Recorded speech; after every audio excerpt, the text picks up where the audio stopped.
Hey everybody, welcome to my YouTube channel. My name is Teri Hunter. I'm an intuitive astrologer and I'm here every Sunday morning from 11 a.m. to about 12:30 Pacific time, where we go through the transits of the week ahead and then we do a tarot card spread for each sign. This video is based on whole sign Western astrology for the ease of beginners and people who are not familiar with astrology. But if indeed you are familiar with astrology, I would look at my chart in Placidus house system. I have a late degree Aries rising, so it pushes most of my first house into the 12th house. And that's very significant in how I operate. So I just want to offer that to you. Welcome to everybody. I'm going to kind of let people meander into the room. Small Wildflowers will not be able to join us today. She's under the weather. And for those of you that are listening and potentially in the playback, if you would say prayers for her, that would be pretty great. We have some interesting energies going on in the stars. I think the outer planets are dominating right now. Mercury will retrograde on the 17th, 18th. In Leo, going from 15 degrees to 4 degrees. That's next week, end of this week. But what I think is most powerful right now is Uranus's entry into Gemini. Good morning, Katerina. Good morning, Margie. And Saturn and Neptune retrograding. It's the outer planets are really starting to create a landscape for us to walk through. And a lot of us, in many ways, are walking through a history of some kind. Something either that we have historically been believing, thinking, acting, speaking is coming up for renewal. And I went and I looked at what was happening in 1861. Like because I know that Neptune moved into Aries right before the Civil War, which is kind of what I think was teeing it up. I wanted to know where was Saturn at the time and where was Uranus. And Uranus was in Gemini, which I think is very interesting because we're going to experience that dynamic now. And I don't think that could actually happen. I don't think that's happened in between time because of the way the planets roll around the sun. Now, interestingly, at that time, Saturn was in Virgo in 1861. So we're revisiting the idea of slavery, right, during the Civil War. So here, now we're looking at individuality. We're looking at Saturn being in the sign of Aries. We're looking at Neptune. We're looking at being on the world axis of that 0, 1, and 2 degree of creation and co-creation.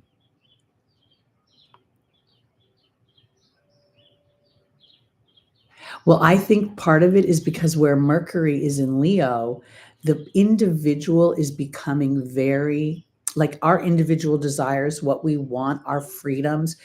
I think we were like sort of lulled into a period of time where we were kind of coasting as a Earth humanity, right? I know there were wars and there's challenges, but now we're really coming into a consciousness of our co-creation where we weren't before. So here's Uranus in the sign of thought now, right? And Uranus is going to hang out there for a while and then retrograde back into Taurus. I think that's going to happen in November. So we're going to get this dip back in during the holidays of Taurus's history and our personal history and wherever that is in our chart. Then we have Saturn and Neptune retrograding, and they re-enter Pisces in October. So here we're looking at the fall setting up a time when I think all the review, the experiences that have come up, I can't even tell you how crazy my own personal life has been since April. Since Neptune moved into Aries and began a conjunction with my South Node, and as Chiron became conjunct my Ascendant, my whole world has old situations old dynamics within new situations have cropped up. And I think y'all know that my first love, the big love of my life, I think died on Father's Day. And So that's been a big theme over this last month. So I wanted to bring up as well a couple of things. So Uranus goes around the zodiac once every 84 years. So last time Uranus was in Gemini was actually in 1941. And interestingly enough, there was a jump in technology. There was the invention of the Z3 computer, which was the first automatic computer. Now we're going to see a huge jump in technology coming up, not immediately, but we'll start to see applications and things being implemented more and more and more. So this is going to be accelerating our everyday experiences. Oh, and right now, the other thing that's very interesting to pay attention to is Mars is in a conjunction with the South Node in Virgo. So this could very much be bringing up like annoyance and energy that feels like I want to just move past the crap of my everyday life that's eroding my happiness. It's making me feel enslaved. That South Node going through Virgo, wherever that is in your chart, is pretty powerful, because Virgo, there's a lot of service attached to the expectation of Virgo, and there's a lot of perfection attached to it. So when we're looking at Mars conjunct the South Node in Virgo, we're looking at being pissed off about old stories and really wanting to just move past it. And at the same time, there's never really a moving past it. There's just an integration of it, an extraction of wisdom, and therefore you can then put it in its proper place, which calms the energy down. So I think that this is this week, I think a lot of people are just going to revisit old stuff. And I mean it in a way that either I don't actually think like maybe older friends or people could come into your life, but that's possible with a Mercury retrograde coming up in Leo. So it'd be during the sign of, fun, high school friends, etc. But more than anything, I think it's going to be like this sort of Saturnian history that's restricted me, and where that restriction has kept me from allowing myself to think from new perspectives, to really connect with the Neptunian energy within me and trusting that energy, because that Neptunian energy is so watery and so foggy that even when you feel spiritually connected, you can doubt yourself. And that's why Saturn's so important right here, because it's endurance through the doubt that will bring in the manifestation that will start to change the physical experience consistently. And this is where I think humanity is going to have a divide. And that's where I think the real, Uranian revolution is going to come in, because the people who are more and more aware that their thoughts are things, and their focused thought creates experiences, creates dynamics that then give us choices. And that's ultimately our karma. What else did I want to write? Oh, and this is another thing that I think is really important that's going on in the background. So again, I want to emphasize the outer planets are really dominant to me right now, because they're hanging out in energies where all the other personal planets are zipping around them. It's almost like a landmine field. So Pluto in Aquarius retrograde is making a square to Chiron at the last degrees of Aries. This is another wound of self. This is another sort of feeling outcast, feeling like, I'm so progressive, or my thoughts are so progressive, or what I want has been so progressive that I'm left alone, kind of. There's a very isolating feeling to this dynamic. So having this doesn't having awareness doesn't necessarily make the journey easier, but it does kind of make it more fertile to extract the wisdom of it. I've mentioned this over the last few weeks. I have been revisiting my high school, and I went into my chart, and I happened to have my high school love's birth information. I just got it a year ago after knowing him for 50 years of my life. And I'm really grateful that I found out that information, because since he passed away on Father's Day, I've been looking at our charts and looking at the synastry between it and our composite chart. And it's really very validating for the experience and for how the years have played out. And the reason I bring that up is because as we go through times that I think right now could be historically erosive, we can visit that erosion and extract something that's more fertile, something to grow upon. And that's where the real kind of separation in vibration is going to come in right now. So go with God, be aware, because Pluto and Chiron is an exasperation of some sort of toxic something about the self. And if you have a historic, which we all do, tagline, story, I'm always this, it's going to come up somehow. It's going to be repeated. And if you feel less than, if you feel unworthy, Spirit is going to call forth almost a jarring of, you either choose to feel worthy or you choose to swirl. It's going to get very polarizing. All right, let's go on to our readings. And I, again, want to thank everybody who's being patient with me right now. These last couple months have just been very, I don't know. I started off the year, I don't know if y'all remember, I was like, had my boyfriend, no boyfriend in Oregon, and then he died in January. And then I had the assault from the contractor that ruined my apartment, and I had to have the apartment redone. And then my first love died, and that's just sent me down a crazy road. I'm since there's just a few of the looks in the room, I'm not going to care. I'm going to show you a picture because I've shown you one before, but this one I got his, as I said, his memorial was yesterday, and I did not go to it because I can't imagine seeing him laying in the ground. But I want to show you how hot he was. Let's see if I can get it up. Can you see? He's something, I'll tell you. Like Tom Selleck there on the beach in Hawaii. All right, off we go. Onto our Cancers. We're going to start with our Cancers and work our way around the Zodiac. Happy birthday to everybody who's having a birthday this week. What? Oh, yeah. Okay, we're still in Cancer season. All right, here we go. Rising moon, sun, and stellium. Sunday morning is getting quieter and quieter. I think that just has everything to do with my vibration lately, I'll tell you. So I appreciate y'all hanging in there with me.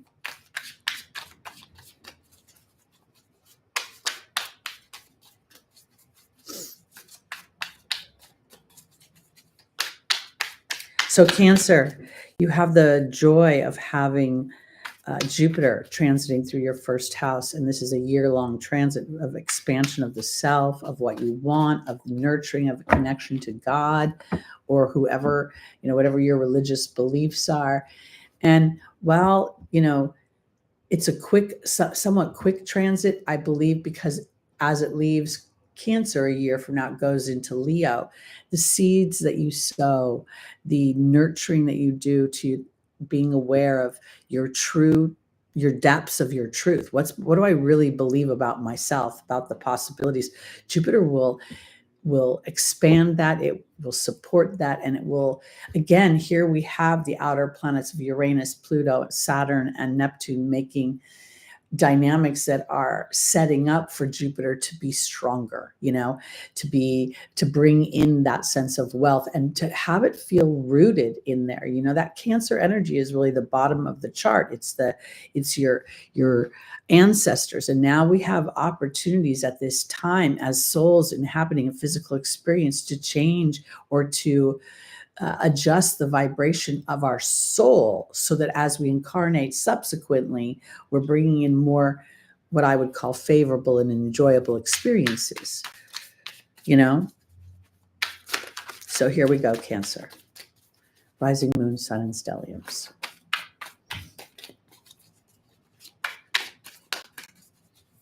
Oops. Well, I guess the King of Wands wants to come out. There's Jupiterian, if I've ever seen it.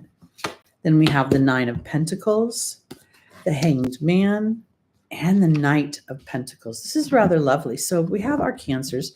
It's your solar return. It's your opportunity to, declare the new year and how you're going to project your light out into the world. And when I look at this particular deck, we see the lion on the king's chest. Can you see that? I really think this is about what do you want for yourself? How do you express courage? How do you trust your heart? How do you, Cancer, give yourself permission to see the divinity of self-care rather than sort of going to, I need to take care of others in a way that is erosive or sluggish. It's finding more joy, because here's the self-nurturing card. It's also the self-made woman. And here's taking some time to really contemplate that. And how do I do that? Because if you want to get where you're going and you want to have the things that you want in the way of connection, the thing about Cancer is, I think of all the signs, it is the most desirous of connection, because it doesn't just want a partnership. It wants a clan. It wants to create a legacy. It wants to create roots. So this is really a time for my Cancer sun, moon, and a rising to think about where you're going and to be a little bit more, I guess the way I want to put it is, it's like the true mechanics for manifestation is your connection to spirit and being aware of how you are taking care of you. Because a little bit of a challenge with the Cancer is, oh, I love you so much, I'm going to call you every morning and let you know, have a good day. But deep down inside, you're like, I want them to call me every morning and wish me a good day, so I feel loved.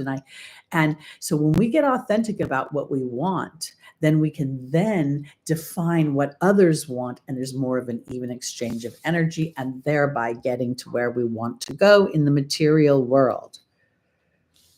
I hope that made sense. Okay, onward and upward. We're going on to our Leos, rising, moon, sun, and stelliums. Now, as Mercury retrogrades in Leo, the first thing I think of, is not necessarily communications, which Mercury does represent, but it's also my friends, my childhood experiences. Leo represents high school, represents a time of new romance, of possibilities beyond restriction. We don't feel restriction, maybe necessarily, depending upon your fourth house, until you get to like the sixth house of Virgo, where we're starting to have to be of service. So as Mercury retrogrades in Leo, this is a time for us, and that is retrograde is not necessarily making a strong trine, but the Leo energy trines the Aries energy. So here we see the outer planets of Saturn and Neptune hovering over the world axis, really encouraging us to think about what are we doing to contribute to our own happiness, to our own creativity, to the projects we want, to the inner child's innocence. The inner child hasn't been dumbed down by the rules and restrictions of the outer world. So I think that's part of what's going on now, is the aspect of grasping onto the inner child's belief and the inner child's, when you see a mom with young children and they're wearing capes and they're wearing crowns and they're superheroes, that's your soul expressing itself before it's been, homogenized into what the realistic possibilities are. All right, Leo, let's see where we're going. Again, Leo, rising, moon, sun, and stelliums. And if you know your chart and you're familiar, look at it in Placidus, because if you're a late born Leo rising, that's pretty significant in how you view the world in many, many ways. All right. Here we go. Quiet morning. I think we're all feeling this sluggish energy, really. Okay. Leo, first one is Page of Cups, messages of love. Seven of Pentacles, what are you building? The Emperor, what do you want for yourself? How brave are you willing to be? And the Moon, very interesting. The Moon is a Piscean energy in the tarot deck, and it's, we see the feral wolf, then we see the domesticated dog. I think that the Page of Cups is really heralding an opportunity for my Leos to dig even deeper into their heart, like past the layer that normally rains on your parade. This umbrella here kind of is catching my eye this morning because it's orange, which is the sacral chakra. And so there's something about like, keeping the rain out from my sacral chakra and looking at what do I want to build from my own independent place of being. What am I willing to be brave enough about? What am I willing to venture? And the venture is never about taking immediate action. It's about where do I sit emotionally? What's the story I tell myself? Because if indeed there's any confusion, that could be the confusion of Leo going back and forth between what they believe is actually possible because of what they've experienced in the material world versus what spirit is saying is possible when you open up a space for new things to come in. And the thing about this particular time in history is that Neptune's hovering over the world axis is like saying to humans, are you willing to literally co-create from a place that you can't see, a place that appears foggy, and yet it's more real than maybe the body you're inhabiting? When we look at science, we see in space that we are an attracting universe, okay? That the stars themselves are attracting things to them. When we connect to that very emotionally, we have an opportunity to truly manifest in what appears to be a magical way. So I think Leo, as the ruler of the zodiac, as the sun, being aware of my ego and how my ego potentially edges God out rather than sees exciting God opportunities. Now, when Mercury starts its retrograde, because Mercury is going to be stationing all week at 15 degrees, 15 degrees is a couple of really wild things. Number one, 15th degree is the Gemini degree. So it's accentuating the retrograde of the mind, Mercury retrograding starting at 15 degrees. Then we go and we back the bus up and we go to Christopher Witecki's step system. And to me, when I look immediately at 15, I see the 1 of the heart, Leo, and I see the 5, the Mercury, and an ability to potentially 1-5 reduces down to a 6, which is the Venusian energy of what am I open to? Leo, this week, you're going to be more tasked to be aware of what your heart is willing to accept that your eyes cannot see. And in that way, you could truly start to build a much more stronger platform of what you want in the material world. Okay, onward and upward. Welcome everybody who's hiding back there. Make yourselves known. Super quiet today, which is fine, We're just here to show up. Instead of, I really am, detoxing from numbers. And the more the stats show themselves, which it seems like all my apps now want to give me stats about how I'm doing in the world, which makes me feel even more Uranian about paying attention to them. Hi, Lucy. My goodness, we haven't seen you in a while. I hope you're well. Well, here we go, Virgo. There's the world just flew out of the deck, so we'll start there. This is Virgo, rising, moon, sun, and stelliums. We have the Page of Swords. We have the Hermit, which is Virgonian, and the Knight of Pentacles.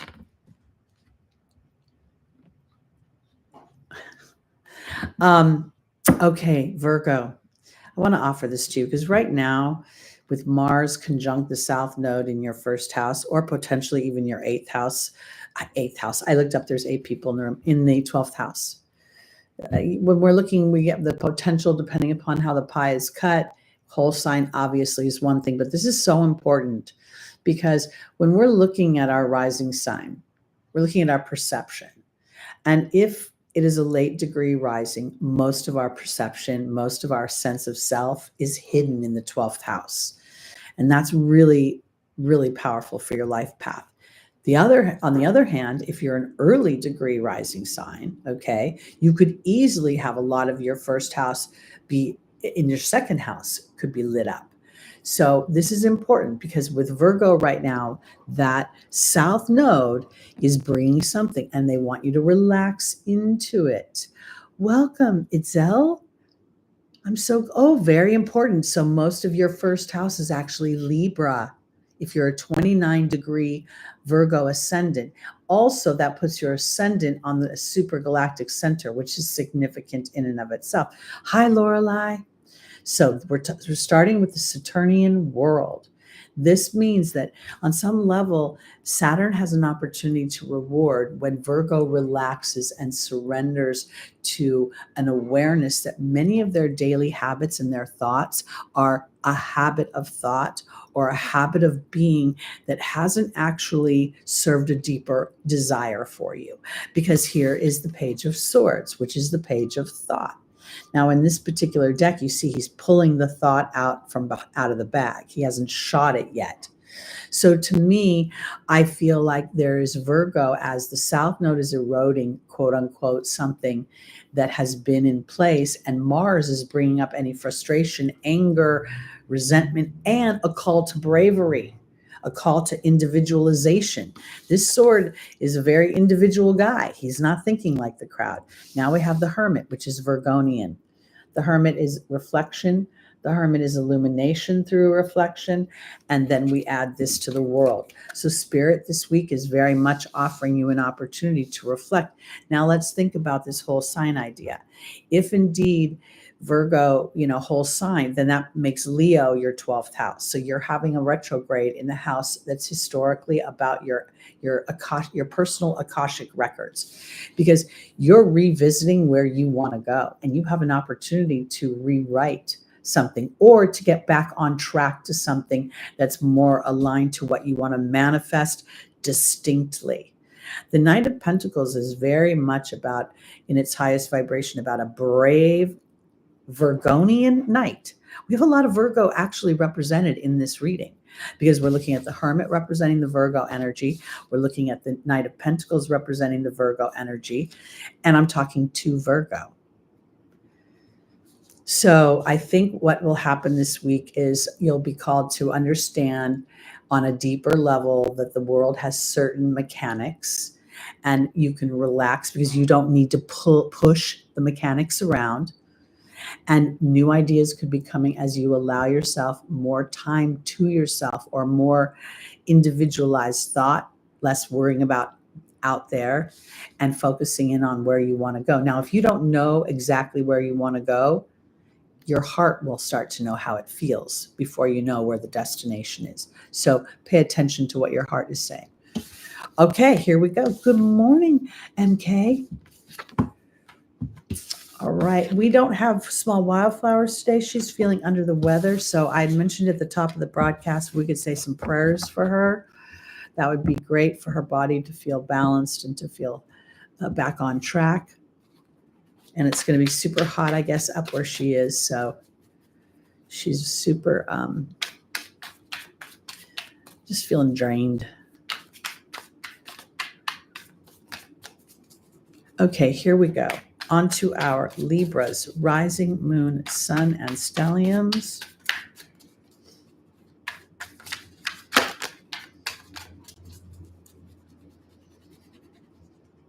Hi, Pia. Yep, you are right on time. Thank you. All right, here we go, Libra.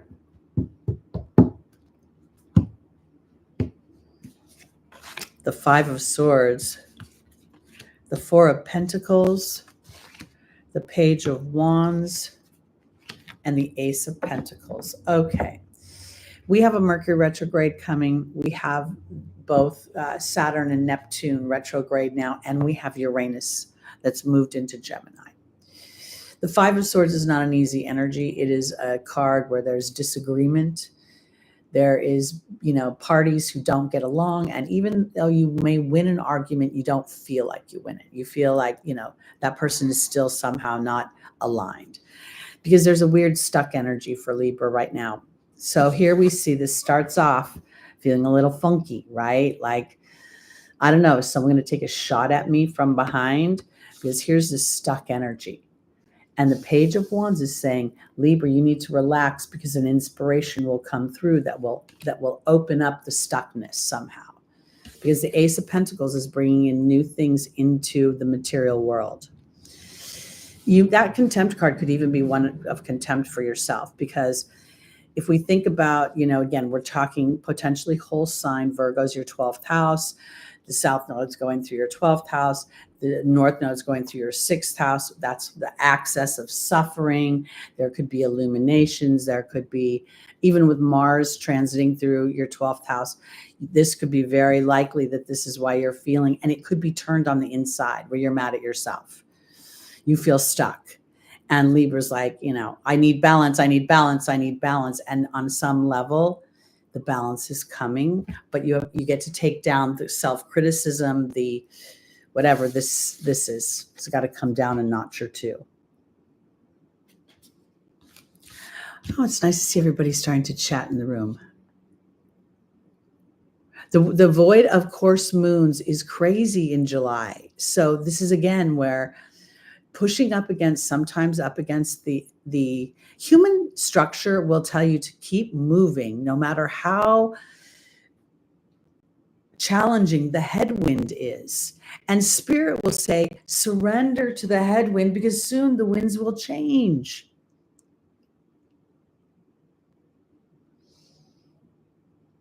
It's funny. So some people will need to stay in motion and some people will need on some level to relax, to calm down, to take the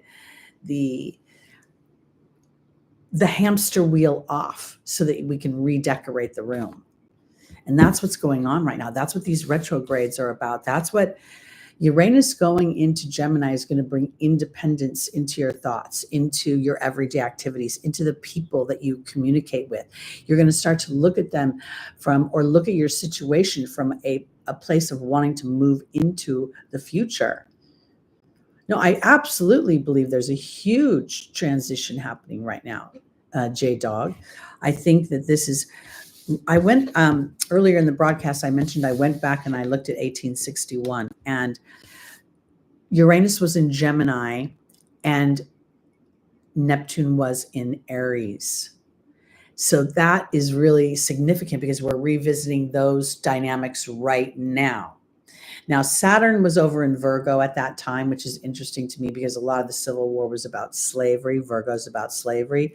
So I think what's happening is that the outer planets are bringing us into an awareness of our own individuality, but not like, ooh, look at me, I have pink hair. It's more like, I'm a more powerful individual. I am not subject to the categories or the boxes that other people put me into. And that's where the big Uranian explosions want to come in. That's how I see it. Whoa. So, okay, so here we go. Excuse me. And you know what else I think is interesting? Because we don't necessarily always think about Uranus being attached to floods. But if we think about Neptune retrograding and we think about Uranus with lightning and ruling sort of, that kind of weather thing, we can see that the storms that took place recently, the floods, there's a washing away of something. And it's really going to be an important time to pay attention to those weird little intuitive hits that you get. All right, let's go on to our Scorpios, rising moon, sun, and stelliums.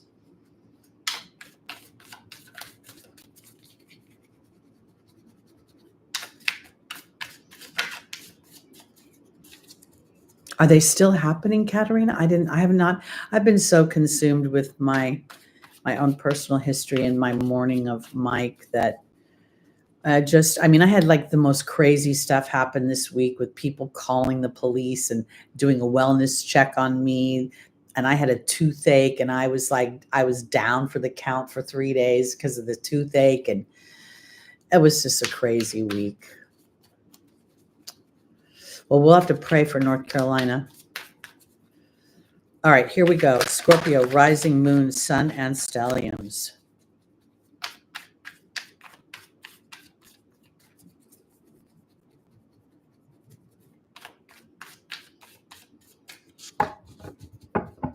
All right, here we go. Scorpio with the 3 of Wands, looking to the future. The 7 of Cups, emotionally, there's a lot going on. The Emperor is all about you. which is also kind of a co-ruler of yours because the Emperor represents Mars, which co-rules Scorpio. And the Ace of Swords. Okay. The Three of Wands is looking to the future. Now, the interesting thing about this particular deck is that when I look at it, I see the extra cup on the deck. It's as if this character is still not only looking to their future, but waiting for connection, partnership, wanting, that collaboration is a word I would use. Now, here's the Seven of Cups, which is all about a lot of emotional things going on. And I think what I'm seeing here is for my Scorpios, there is this kind of like this week might bring up a lot of thoughts and ideas about how you roll as an individual versus working in collaborations or in partnerships with other people, both intimately and professionally. Because I feel like when I look at this spread, there's a part of you that's fighting with yourself. It's like you want to surrender to the emotional connection of somebody and kind of like, I can relax. And then the other part of you is like, I don't know. Historically, I've not been able to relax because the angels are talking about in the angels' advice, we're talking about the Emperor. And this is a strong individual. It's a little bit, sometimes the Emperor can be a little bit unrelenting in not, I'm the king. And this would indicate having a little bit emotional awareness. And this is about new thought, new beginnings of thought. So I think for my Scorpios that this week, and we're looking at a Mercury retrograde, we're looking at Leo naturally squares Scorpio. So there could be a situation that comes up as the retrograde starts that brings back old ideas of love, friendship. That, I always kind of think of Leo as that time in life when love has possibilities. You haven't been jaded quite yet. Yeah, you can get hurt and it can be dramatic, but you still have a resilience in high school. And so with my Scorpios who love so deeply or feel so deeply, this looking to the future is important to open up the space, right? That there will be collaboration. There will be someone else in your life. And when you think emotionally, are you constantly thinking of yourself as a lone wolf, that you'll always still be somehow alone? That's what this would be indicating. And then there is this opportunity for new ideas, and the arrow is not shooting towards the ground. The arrow is poised. It has not even taken off yet. So this kind of accentuates where we start. So Scorpio, I think that this is a time to really give life to a whole new chapter. Could new things actually be on the forefront? And they are. The outer planets are telling us they are. Scorpio is intense. When it loves something, it loves it intensely. I have a Mercury in Scorpio. And when I looked at mine and Mike's chart and I started to play with it after he passed away, I never looked at it really before. I mean, I looked at it like just his natal chart, but I didn't look at it. And when I put us together, I realized why I was the stalker teenager, why I loved him for 2 years before he was my boyfriend. And, there were so many correlations between our moon, the 12th house, the first house, our suns. And the reason I say that is because when you look at your charts and you look at the planets, anything that is not authentic to you right now, anywhere you're hiding in structure that was man-made or that is inadvertently fear-based. Here, let me give you another little example. Winning the lottery. I was talking about, I want to win the lottery. I want to win the lottery. And one day in my meditation, Spirit said, wanting to win the lottery is a big scarcity lack thought. Because most people actually want to win the lottery because it'll pull their ass out of whatever problem they're in. It's not an accentuation or adding to, it is a relief from. So we are being tasked as humans to look at where we're manifesting from a relief from point of view. And that's what I think the Scorpio thing was going on. So I hope that made sense.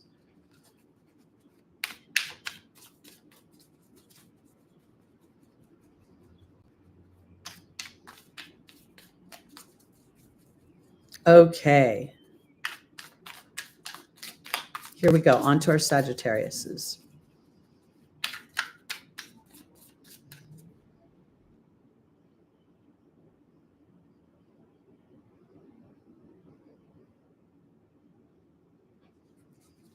I'm I'm lost. Oh, my tooth is much better, I have to say. I think it was just too much grief. And in my grief, I was not eating well. I was just, living up by snacks alone. And my mouth always acts up when my heart is hurt.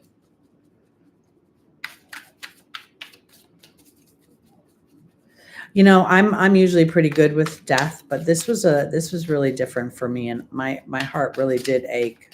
And I'm not saying it's not done. I don't know if you can see behind me, but do you see the little shelf thing right here?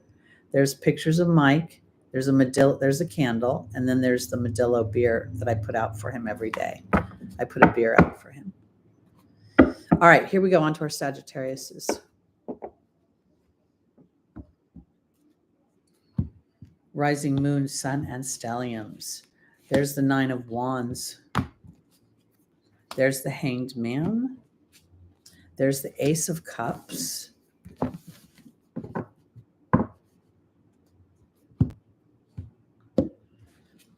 And the Seven of Pentacles.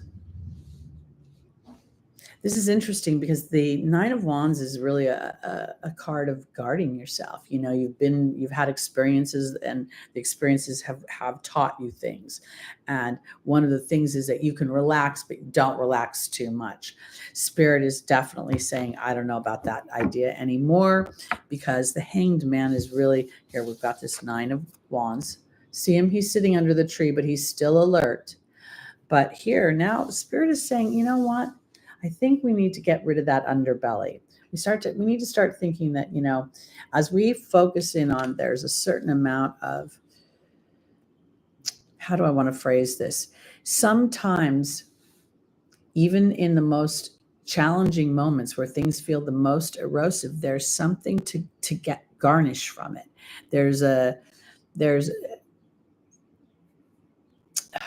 I don't know how to, because when I look at the 7, it means something's growing for you, Sagittarius. You don't need to guard what's going on anymore. Yes, it's about being aware. Yes, it's about a certain amount of using your history to build upon your future, but not to the point that turns you upside down. It's somehow very important to come from this higher vibration that when you think about, Sagittarius has 2 points that are very important within the zodiac for attracting and for finding solutions. There is the idea that if this is your rising sign, this is your whole perception, is to represent the expansion of Jupiter, the possibilities. There's strong entrepreneurship, there's strong leadership here, there's strong expansion here. So now it's about being aware of what you're creating. And rather than trying to guard it, it's allowing for flow of it, or knowing that there's flow of it. Because when you watch the Muggle media, you're going to find out that your world is coming to an end, that it sucks, that people are insane. So, you might even think about going on a media diet if it poisons your mind or poisons your inspirations.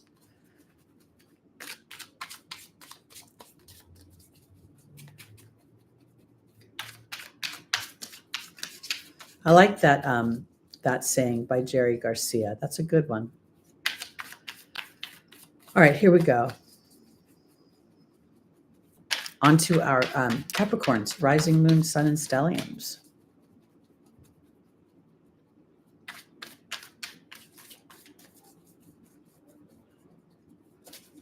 Whoa.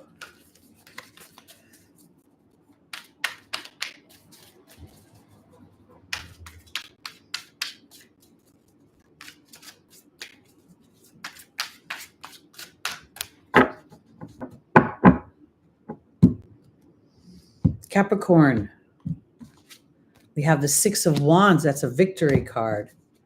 We have the 7 of Pentacles again. How many times has the 7 of Pentacles come up so far? Very much are we being aware of we have been building something in the material world. Oh, the Ace of Wands. This is nice. So your ruling planet is retrograde over the world axis. Hey, Les, good to see you. Oh my goodness. Okay, Capricorn, I want to offer this. The planets that are retrograding right now, yes, potentially could they feel erosive for those that are kind of standing in a spot where the world is happening to them, when you're standing on the shore, okay, depending upon how far you go into the water has control over you, right? So here, being aware of how far you're going into the water, because Capricorn, there is a victory had. You've been through the wars, you've lived through Pluto going through your first house, and now it's going through a house that takes your skills and liberates you into a 2.0 version of yourself.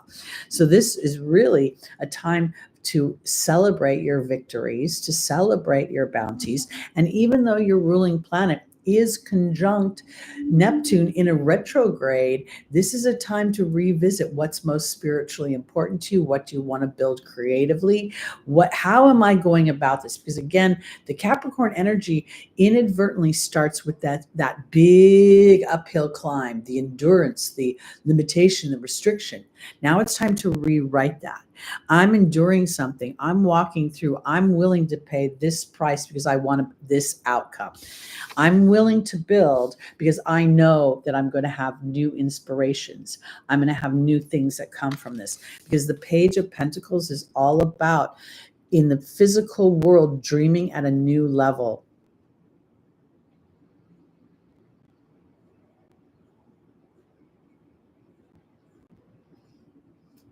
How interesting that you literally lived that analogy. Okay, because I want to offer this. I believe that one of the great transformations for the Capricorn energy, whether it's your moon, your sun, your rising, is that you go from this very earthly structure to a hybrid of, you literally start to represent the eternal godlike energy of Saturn, and then you're using Saturn's tools to build the golden age.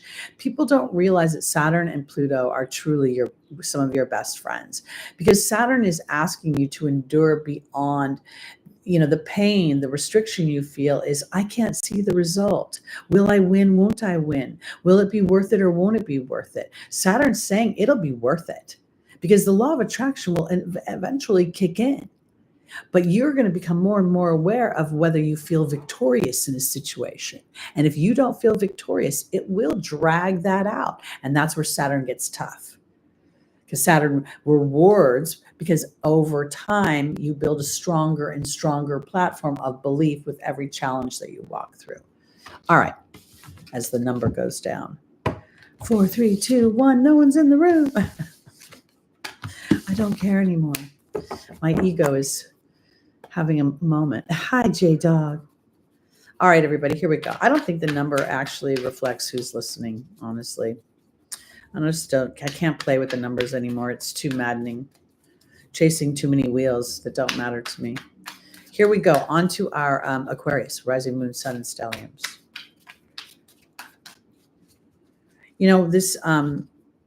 This time too, I want to bring up, because I'm very focused in on the idea of Uranus is at 0 degrees Gemini. Neptune and Saturn are at 1 and 2 degrees retrograde Aries. Per Christopher Witecki's step, this is important time, okay? Because that 0 degree Uranus is about protecting. It's a Plutonian energy. It's a boundary around toxic energies, even your own in your mind. Where are my thoughts continuing to go through this loop of I'm not enough, or I don't get this, or whatever that old story is.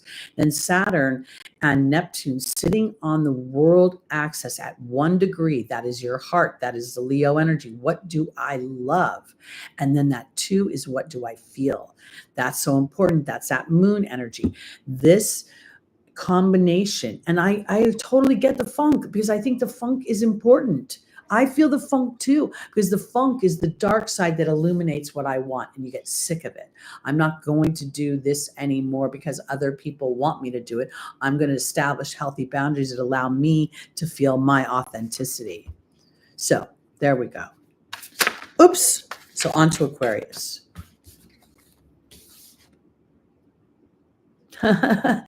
I know, I think there's just, the statistics are just overwhelming right now. And I think it's because structure is in its own way trying to, fight for life. because the more Uranus blows up the old everyday thoughts and speech and media and the way that we learn, because don't we learn our value from our numbers and our subscribers and our views? We should just, we're going to go through an opportunity to learn our value beyond this. And that's like an age. When I talk about that, I'm talking about thousands of years of humans being like this. All right. Aquarius, rising moon, sun, and stelliums. I'm so glad I didn't know that Pluto was transiting through any of my really personal planet houses when it was happening, because I really think I would have had a meltdown. It's hard enough being aware of it now. All right, Pluto. Oh, Aquarius, we have the Lover's card.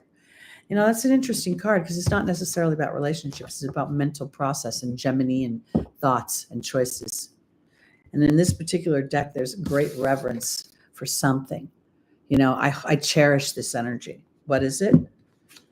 Oh, family and happiness and joy and fun. Oh, we have the King of Wands.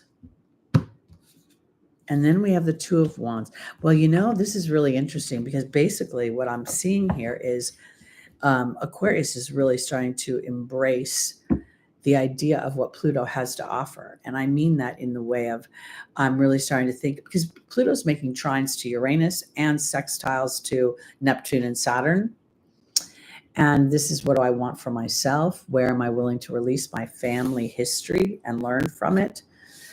Because Aquarius is looking to the future, and as you should be. So here's the Lovers. I want to experience things I cherish. I want to make choices that I'm proud of, that align to what touches my heart most deeply. And this is not just in love. This is in life, because it ends with the Two of Wands, which is also an Aries energy. So here, Spirit is encouraging you what brings you happiness and connection. Because that is another challenge of being an Aquarius. Sometimes you cannot feel connection because you're so progressive and ahead of time. But people are starting to appreciate that progression. DJ, I've been thinking about you for the last couple of days and praying that your situation went well. I hope it did. I've been distracted by my own little thing. So overall, for my Aquarius, this is a good week for an awareness of your choices, of making choices that are authentic to a deeper of things that you cherish in your life. Oh, honey, I hope that you're feeling better soon. Because there's going to be opportunities coming up to walk through certain doors. And I think those are coming in 2026. And we've been in a preparation time. We've been in a time of not, it's like we have not exterminated things. We've dismantled things, and now they're all like laying on the floor, and we're thinking, how are we going to put them back up? What is still a strong structure and what needs to actually be replaced? Like when you're in a home, All right, let's go on to our Pisces, rising moon, the sun, and stelliums.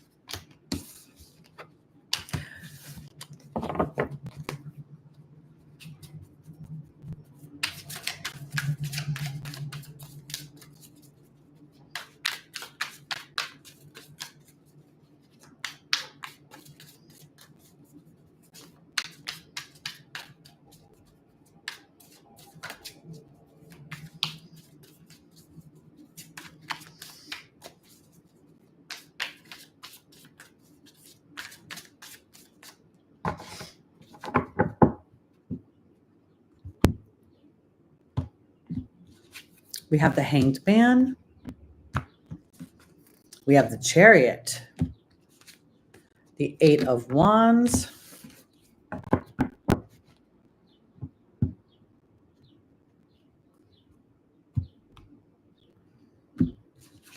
And the Ten of Pentacles. Interesting.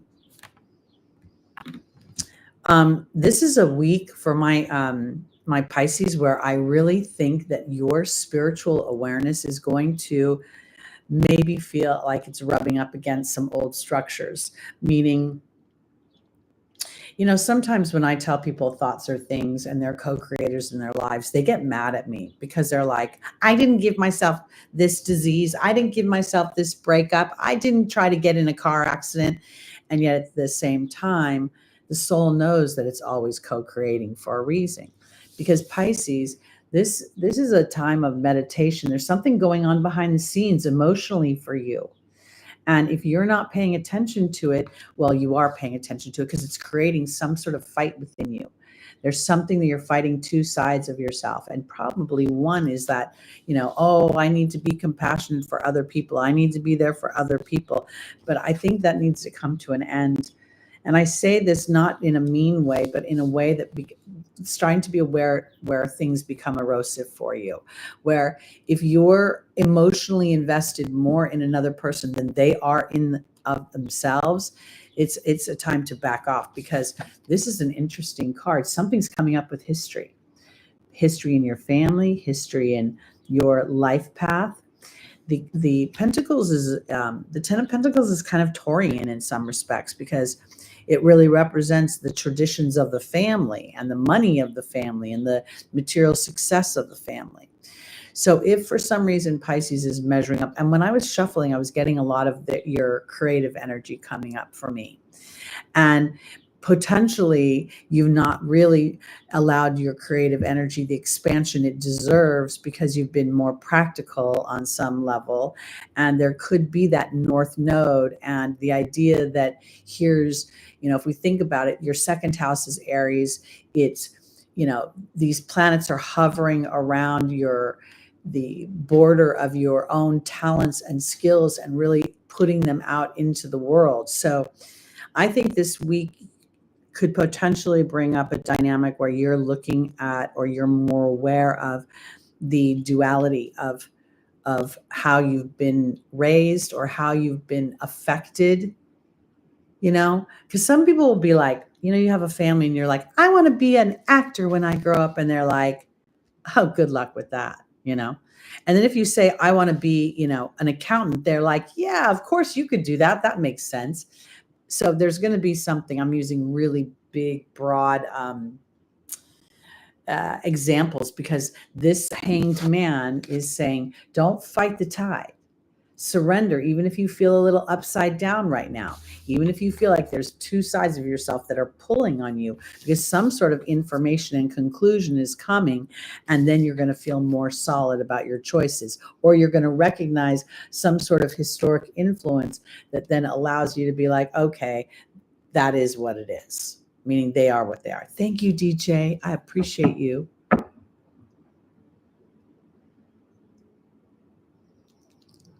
Well, I don't want to make it not seem like being an accountant is fun, because some people love to crunch numbers. I'm not really that person. I don't even balance my checkbook, but I just feel like there's extremes being offered. So whatever Pisces finds super dreamy is going to be rubbed up against something super practical. And I think that what the stars are saying is to go for the dreamy, because the dreamy is going to be more tangible in the future because of technology and how we're expanding in that way. All right, let's go on to our Aries, rising moon, sun, and stelliums. We're cooking with gas today. Oh, thank you, Taylor. I'm feeling the love, you guys. And God knows I really need it. I have not cried so much as I cried a lot at the beginning of the year when Jeremy died, but I cried before he died because he was so Piscean sad. And then once he died, I was sort of fine. But with Mike, it's been a whole different situation. And then there was all this drama. Okay, can I tell you guys a little petty story real quick before I go on to Aries, since I'm Aries rising? Okay, so Mike's funeral was yesterday, and I kept feeling like I was going to get dissed somehow. Someone was going to talk shit about me for not going or whatever. Well, when the funeral was over, one of my friends sent me pictures. When you have a funeral, they put all these pictures on a loop. And his wife had added my prom picture with Mike, but she cut me out of the picture.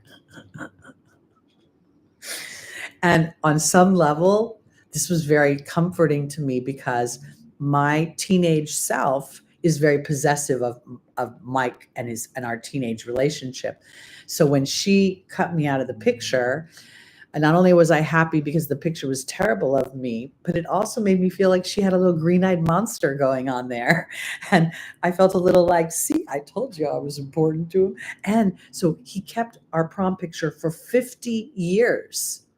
And he kept a poem I wrote him when he was 43 for 26 years. So there was a lot more to that relationship. Well, the drama happened before the funeral because I didn't go to the funeral, but this is what happened. Mike passed and I cried, I mean, I've been crying a lot. And I went through 3 or 4 days when I didn't want to pick up the phone. I didn't want to talk to anybody. I had a toothache and I just wanted to lay in my bed and sleep. And I did that. I gave myself permission to do it. Well, my friend flipped the fuck out. I don't know. He worried. I'm like, what did you think was going to happen? You think I was going to kill myself? I mean, like, what did you think happened? But for some reason, he decided to call Mike's wife and engage her in his worry about me. And she went nuts. She called me like 8 times. My phone was on vibrate. My phone was in the other room because I don't put my phone in my bedroom because I'm an old lady who never had her phone in her room. I don't like being bothered when I'm sleeping. And the next thing I know, the police are at my house at 7:00 in the morning to see if I'm dead. I'm like, what the fuck is wrong with you people?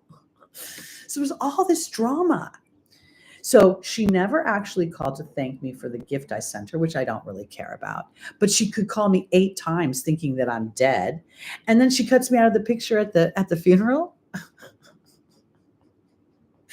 High school drama lives on. It's kind of funny. All right, let's go to our Aries now. Sorry. Well, I was kind of annoyed by it, to be honest with you. I was a little annoyed because I thought it was a little overkill,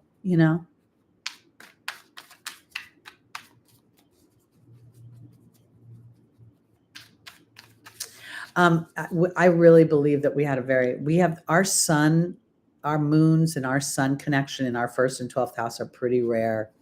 And I didn't even know it until, a few weeks ago. And it really validated a lot. Okay, Aries, are you ready? Because it's not easy for you. I got to tell you, whether you're early born or late born, Aries, you're either having Chiron hitting you or you're having Saturn and Neptune hit you. So this is really about surrender. And it's really probably surrender to your anger. Yeah, buckle up, no lie.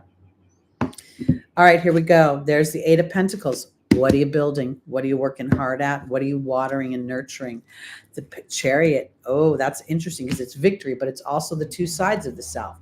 That dark side that wants to be, this last week, I want to tell you, the reason I didn't go to the funeral were a couple of things. First of all, I knew that I would be emotionally inconsolable. Like I cannot see Mike in a coffin going into the ground. And sure enough, that's exactly what they did.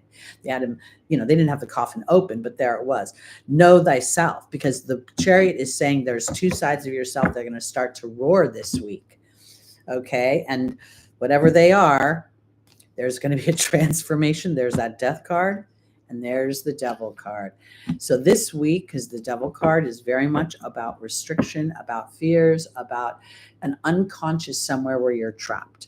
So this, I think for my Aries, between Chiron in the later degrees and Neptune and Saturn in the early degrees, there's going to be a very strong awareness of what you've been inadvertently building, what you've been nurturing that you could be right about. Someone did you wrong, but how much life will you really give to it? When I saw the picture and saw myself cut out of the picture, I laughed. I did not get mad about it. I actually felt relief because it was a terrible picture of me. I burnt from the sun, but I also thought it was a sting, and because I feel like that's what's going on. Whatever you're nurturing is going to bring you awareness of 2 things that are going on simultaneously. A part of you that wants to be the brave hero, and a part of you that's a pissed off, friggin' I ain't getting it over warrior, because you're definitely going through a transformation, and Spirit is calling forth for a higher awareness from you, awareness of what the long-term goal is, what you want, versus getting, immediate satisfaction, because somewhere you're going to be aware of how you contribute to your own restriction. entrapment. And that's what anger is for Aries. I think that even though you can be right, and this is where your ruling planet is in Virgo right now. So this could be how it's coming up. You're like being more critical of people in your everyday life and how they're doing things, and maybe they're not doing them right, or you don't like how they're doing them. But be mindful of that, because it's a distraction of some kind. That's what it feels like.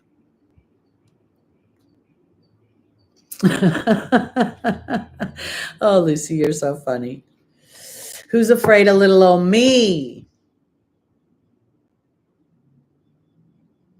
All right, let's go on to our Taurus, rising moon, sun, and stelliums.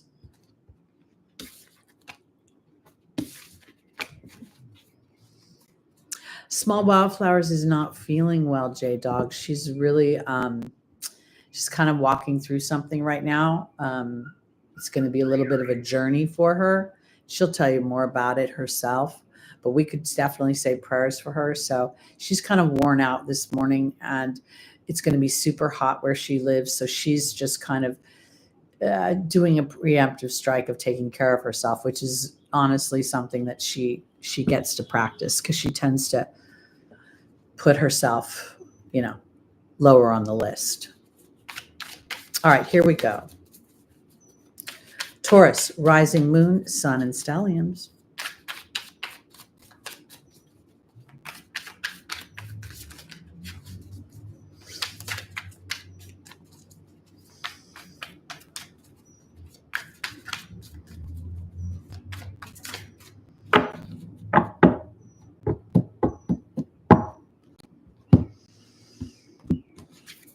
The King of Swords, the Lovers, the King of Pentacles, that's you.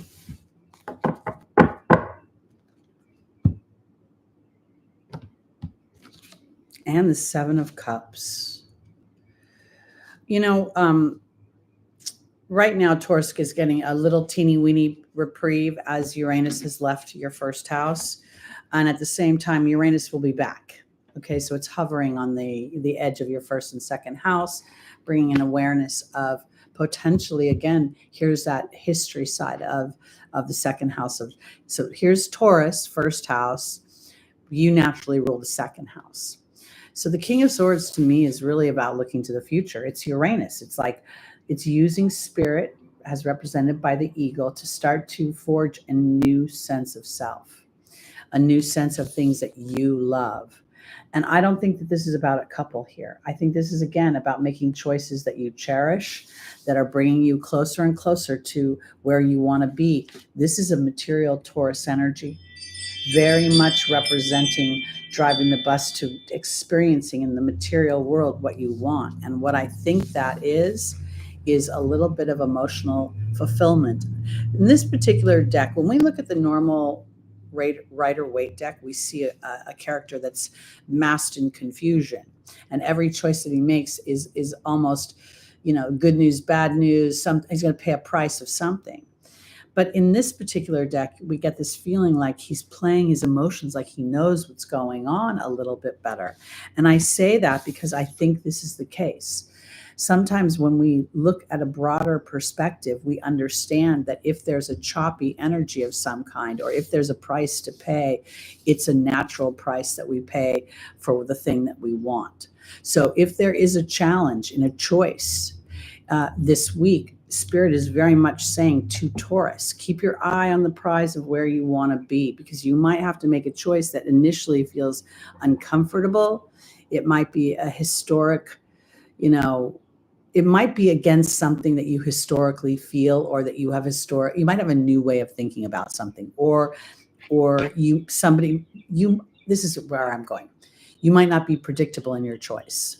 It might be something that you're actually, for the first time, you're seeing a bigger picture of what you want emotionally. And because of that, the choice is not what you would normally do and what people would be used to.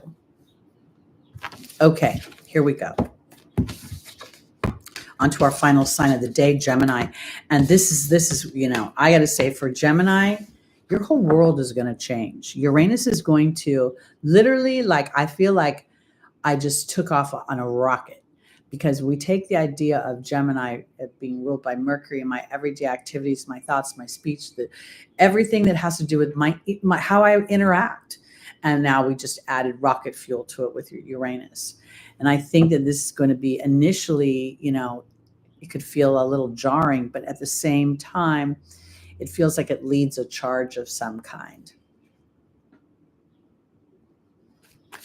And when I say that, I mean leading a charge into the future. And I think that's co-creation. If it's a Gemini descendant, that's an interesting dynamic, because this is this is where things feel like they're going under the horizon. And so a lot of the thoughts that you've had may feel as if they're going there. You could find, Lucy, that your Gemini energy is lit up and illuminated into no longer feeling the dissension of it, but rather the surrender of what a dissension can mean. I hope that makes sense. It's sitting on your sun right now, Uranus. That's very powerful, because that means you're electric. There's a part of you that can be literally electric, and it could be a great time to take advantage of inspirations that are happening and to put yourself. This is where the ego is now exciting God opportunities to be brave and to move into a future with new technologies, new visions, new opportunities, to let the lightning strike.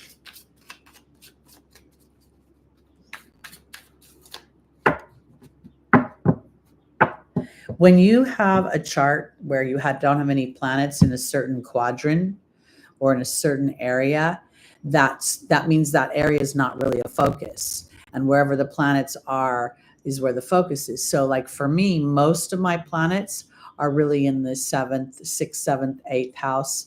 I'm all about transformation, interacting with other people. My moon is way lonely in the 1st house. And all my other planets are over here. When I see a chart with a lot of planets on the lower horizon, I know it's about the development of the self. When I see them up on the upper horizon, it's about visibility and people witnessing a transformation. So, and then look where the ruler of those planets are. So even though you don't have a planet in maybe the 6th house, whatever the 6th house ruler is, will indicate the dynamic there and what you're working through when it comes to 6th house matters. And then look at the degrees. Because if you're in the lower degrees, like 6, 1, 2, 3, 4, 5, 6, you're kind of, that's newbie, beginning, interesting. I said interesting because I read that. It's the initiation period of those planets and of that vibration. If we're in the teens, we're coming from that, starting to understand what we love and then implementing that. And then as we get into the 20s, we're starting that mastering program where we're not only conceptualizing something, we're walking through experiences that have us practice the vibration.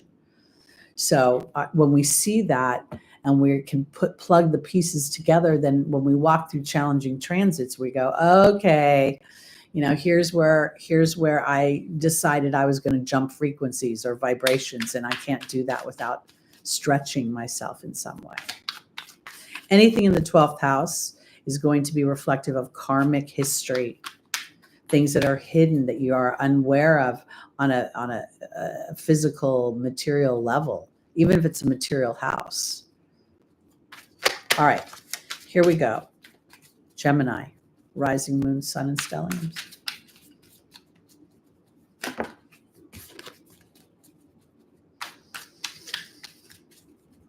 When I had a Uranus going over my ascendant, I started working for myself. So it was a really good transit for me, I'll tell you. I didn't know it at the time, and it also came from an upset where I got pissed off about something, and I'm like, fuck this, I can't do it anymore. Pardon my language. Gemini. Ooh, the Ace of Wands, new inspirations. That would be so, on some level, Uranus in Gemini. Suddenly, the King of Cups. I love that. The Two of Cups. Wow, really fun.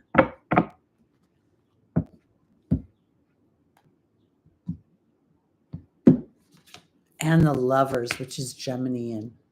This is a very, very good spread. And I say it in this way because I don't really think it has to do with other people. I think it has to do with you specifically. I'm looking at this Ace of Wands and I see these hummingbirds, right, underneath these lilacs. Lilacs only bloom once a year and they smell very fragrant. The hummingbirds, there's a blue one and a pink one. So there's something to me that offers from a yin and a yang energy. And I think that's further evidenced by the Two of Cups offering, and I'm skipping right now, offering different things coming together, and the Lovers. So let's back up. New ideas, new things, new inspirations are coming in, things that are going to be somehow offer choice or offer two sides of something. Now, this is an opportunity to stand in your highest vibration of what is coming out of your head and into your heart, right? Spirit is offering two different people and two different things coming together. It's not just about man, woman here. It's about different perspectives and different experiences and how they complement one another. And we see the same thing evidenced here in this Gemini Lovers card that offers choice. So I think that if Uranus blows up something, if something unexpected happens, there's something that beautiful that comes on the backside of it. And that is going to be reflected within your choice, your perspective, or how you look at an exchange of energy of some kind. And I literally think this is an interior and exterior job.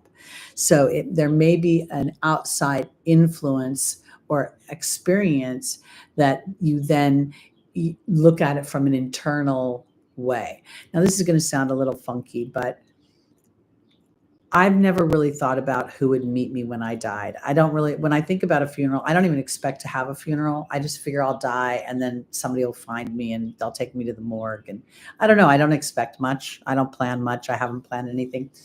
But since Mike died, I think differently. Like I think, oh my God, well, I don't know what'll happen to my human body, but I'm really sure he'll be there to meet me, so I feel a little more comfort. So there's a bad thing that brought me comfort there down the line. Well, up here, what I think for my Geminis is there's a lot of things where you're going to be starting to really want to have an exchange of energy in all your interactions. I think you're going to become more aware of what you want from your emotional body versus your thought body. I think the idea that the Ace of Wands is offering like a new springtime.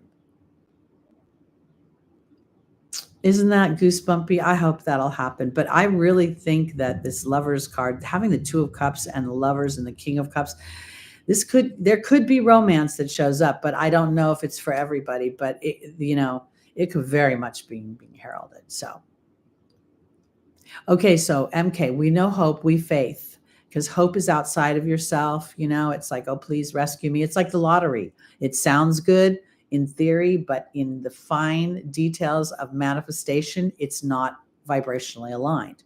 So now we have faith. Faith is unshakable. Faith can allow for doubt, but it flows in and out. So this is really, really good for my Geminis.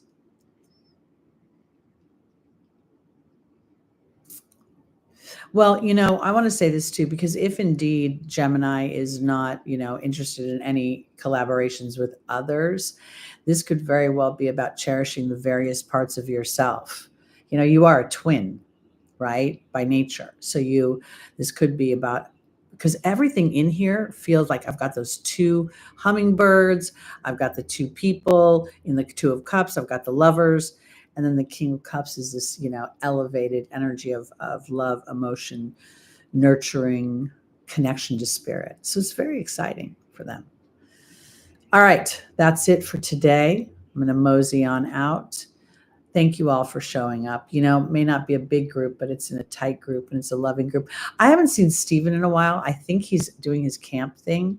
So I'm going to say prayers. I always say prayers for everybody anyway, and it's good to see Lucy back in the room. I haven't seen you in a while. So welcome back, everybody. And I'll be back next Sunday.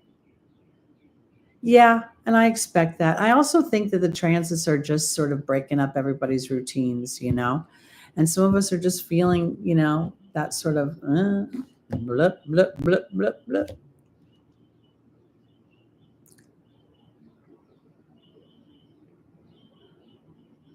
Oh, so Steven's doing his own thing on his channel. So maybe he's got a Sunday morning show now.